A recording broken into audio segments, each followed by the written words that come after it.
Bieber. Um pouco Michael Jackson também. Mas um momento de calma, porque não compreendo nada demais. Então, quero dizer muito obrigada a gente que, como avião, como carro, como autobus, como caminhando e fazendo tudo pra mim. Essa noite chegaram até a Rio, e de Curitiba, Fortaleza, de toda a gente de muitos lugares. Você de onde é? Espírito Santo! Eu também sou do Espírito Santo.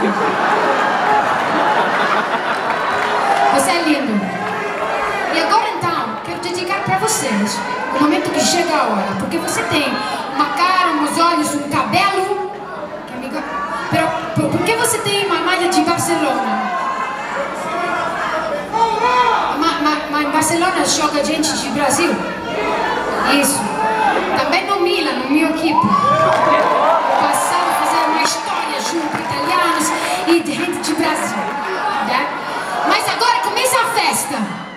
Porque agora quero que todo mundo escuta um momento pra mim. Vamos chacoalhar os esqueletos.